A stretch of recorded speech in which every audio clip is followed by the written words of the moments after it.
Yo soy María Pérez y yo María Pedrosa. Vamos a hablar de la valoración analítica de la muñeca, de la mano y de los dedos. Para comenzar vamos a hacer un breve repaso anatómico sobre las estructuras óseas que encontramos en esta zona. Como sabemos, la muñeca se forma por la epífisis distal de dos huesos que son el cúbito y el radio, que están localizados en el antebrazo, y en la mano vamos a encontrar tres conjuntos óseos que son carpo, metacarpo y falange.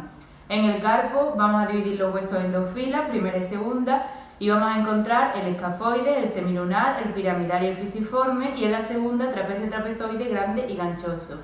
Después encontraremos 5 huesos, que son los huesos metacarpianos, y en las falanges encontraremos 3 falanges en cada dedo, excepto en el dedo pulgar, que solo tenemos 2. También vamos a encontrar un conjunto de articulaciones, como son la articulación radiocubital inferior, la articulación radiocarpiana, las intercarpianas, carpometacarpianas y metacarpofalángicas.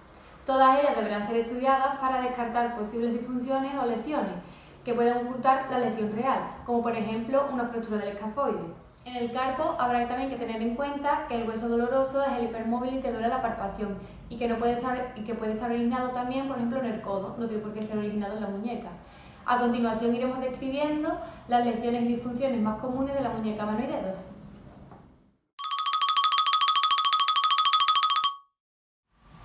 Los esguinces se caracterizan por ser una lesión ligamentosa que se origina alrededor de las articulaciones porque los ligamentos se estiran en exceso o porque se rompen. Las causas de los esguinces pueden ser un traumatismo directo, una caída, en el caso de la muñeca, caída sobre la mano, o un gesto exagerado. Las lesiones se caracterizan por ser degenerativas o de evolución, como la artritis postraumática o la artrosis, y se manifiestan con dolor, hinchazón y impotencia funcional. Para su exploración realizaremos una observación para valorar si hay deformidad y haremos test específicos como son la palpación y la movilización de la muñeca para valorar si aumenta el dolor. Para una prueba completa también podremos añadir radiografías u otras pruebas de imagen. Ahora vamos a hablar sobre la lesión de pronosupinación forzada. Se define como aquella lesión que en la pronación forzada se produce una disfunción en la flexión y una restricción en la extensión. Esto ocurre por una lesión de posterioridad en la primera fila del carpo, o bien en una supinación forzada, que ocurre una disfunción en la extensión y una restricción en la flexión, que ocurre por una lesión en anterioridad de la primera fila del carpo. Se puede manifestar por gestos de pronosupinación, por gestos forzados, como por ejemplo abrir un grifo o una puerta. A continuación vamos a estudiar la lesión por lateralización forzada. En esta lesión se pondrá en evidencia cuando se realicen movimientos de lateralización, es decir, cuando se haga aproximación o separación. Le realizaremos al paciente el test mediante los movimientos activos en ortoposición, haremos aproximación y separación, y si causa dolor puede haber una lesión de impingement, que será por fricción o atrapamiento del tendón muscular. La lesión se pone en evidencia cuando cogemos un gran peso o cuando usamos herramientas pesadas y se manifiesta porque, por ejemplo, en la aproximación habrá una inclinación hacia cubital que no permita la separación y viceversa. Otra de las lesiones es por trauma de caída sobre la mano. Es un mecanismo más frecuente en el que se produce por una flexión dorsal o una extensión con disfunciones biomecánicas de anterioridad en los huesos del carpo. Siempre se amortigua la caída en extensión. Hay que descartar que haya una fractura del escafoide y para ello se realiza el test de compresión del primer radio, en el que palpamos el escafoide y presionamos. Si existe dolor, es que hay una fractura de escafoide.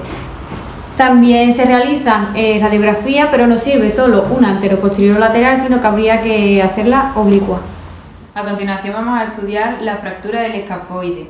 En este tipo de lesiones, la línea de fractura se encuentra en el polo superior del escafoide. No se suele poner en evidencia los primeros días y para observarla radiográficamente necesitamos hacer una proyección especial que es la proyección oblicua. Para valorar la fractura del escafoide deberemos hacer un test de palpación. Palparemos la mano del paciente, sobre todo a nivel del carpo, a nivel de la columna del pulgar y a nivel de la tabaquera anatómica. Si en algún momento el paciente manifiesta dolor, eso significará que el test es positivo y es bastante probable una fractura del escafoide. En este tipo de lesiones hay dos complicaciones más frecuentes, que son una vascularización precaria, lo que conlleva que no se suelde bien el hueso, no haya una consolidación ósea, y también puede darse una necrosis vascular de la parte superior del escafoide. La fractura de Colles es la fractura de la epífisis distal del radio que se caracteriza por un desplazamiento radial y angulación dorsal con un acortamiento radial. Presenta también deformidad en el dorso de tenedor. Existe un 30% de complicaciones que se caracterizan por el síndrome compartimental, en el que ocurre lesión del nervio mediano, distrofia simpática refleja, consolidación viciosa que se denomina como pseudoartrosis, rigidez articular, artrosis postraumática, rotura tendinosa e inestabilidad mediocarpiana. Bueno, ahora vamos a estudiar la inestabilidad escafolunar. En esta lesión, lo primero que deberíamos hacer es descartar una posible fractura de escafoide, puesto que la clínica es igual. Esta es una de las lesiones más comunes en el carpo y se caracteriza por la lesión total o parcial del ligamento escafolunar. Pueden ser otras estructuras las dañadas, como digo, el escafoide, pero principalmente es este ligamento. Esta lesión se produce cuando tiene lugar un traumatismo en la muñeca por hiperextensión. Lo que ocurre es que el semilunar y el escafoide se separan aproximadamente unos 3 milímetros y tiene lugar la lesión. En este tipo de lesiones la muñeca se vuelve inestable y al realizar ciertos movimientos se genera dolor que va a sufrir el paciente. La prueba de Watson se realiza para probar la inestabilidad de la articulación escafolunar por rotura del ligamento escafolunar. Para ello lo que se realiza es una toma de mano en pinza en la que colocamos el dedo pulgar en el tubérculo del escafoide y con una flexión dorsal realizamos inclinación radial e inclinación cubital. Si presenta dolor o chasquido, daría positivo la prueba.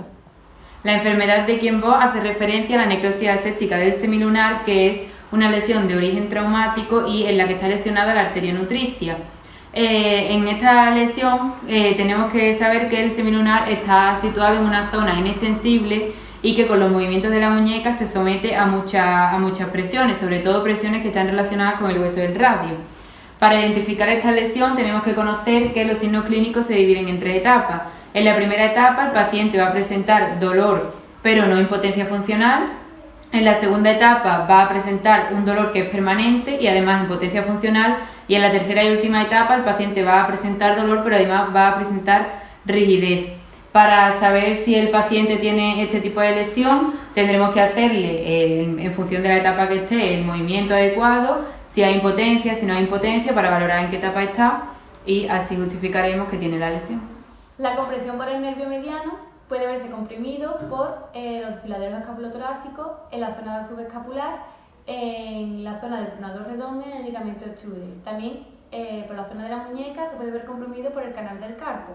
El síndrome de compresión se puede dar o bien por una lesión de flexión o una extensión de muñeca. Las causas suelen ser numerosas, destaca la tenosinovitis, la tenosinovitis de los flexores de dedo, el espesamiento del ligamento anular del carpo y secuelas o por secuelas en la fractura de la muñeca. También los microtraumatismos pueden ser una causa de la compresión del nervio mediano. Los factores que pueden agravar este síndrome son dormir con la mano en flexión o en extensión de muñeca o retorcer una prenda y se diagnostica mediante una serie de test.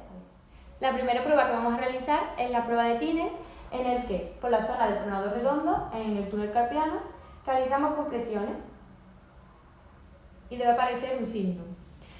Otra de las pruebas es la prueba de Fallen, en el que colocamos al paciente en flexión palmar, ambas manos, y así durante 20-30 segundos. Si aparece un signo, dará positivo, si no, es negativo. La tercera prueba que vamos a realizar es Vitis Test, en el que colocamos al paciente con el brazo en flexión y comprimimos a nivel del túnel del carpo, hasta que aparezcan signos vasculares o trastornos vasculares. Si aparecen, dará positivo el test. Otro test será el stretching, en el que vamos a valorar el ligamento anular, ¿vale? Mediante un estiramiento del mismo. O también se podría realizar mediante una pinza entre el pulgar y el dedo índice y nosotros le tiraremos del folio, ¿vale? El último síndrome que vamos a estudiar es el síndrome del nervio cubital. El nervio cubital penetra en el carpo a través del canal de Bouillon. Este canal está formado por dos huesos que son pisiforme y hueso ganchoso y por el ligamento anular anterior del carpo y está recubierto por una expansión tendinosa que la conforman el tendón muscular del palmar menor y el cubital anterior. La zona donde más se suele comprimir este nervio es la zona de la axila, a la altura del nervio del músculo subescapular, la zona a la altura del codo, el canal epitrocleocraniano, a la altura del antebrazo, donde cruzan los flexores profundos y superficiales, y a la altura de la muñeca, en el canal de Bouillon. Este síndrome presentará unos síntomas que son el hormigueo de los dos últimos dedos y la debilidad de los interóseos y de la pinza entre el meñique y el pulgar. Y las causas más frecuentes de este síntoma son microtraumatismos, traumatismos y disfunciones biomecánicas, aunque también puede estar originado por la tenosinovitis del palmar mayor o por el espesamiento del carpo.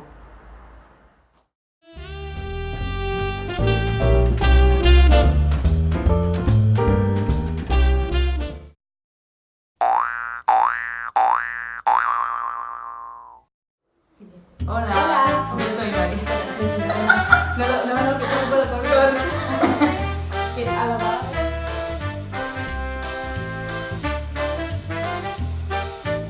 Los factores que pueden provocar. ¿Qué pasa? Que se la mano o con un dedo se alarga. Y las lesiones es de caída.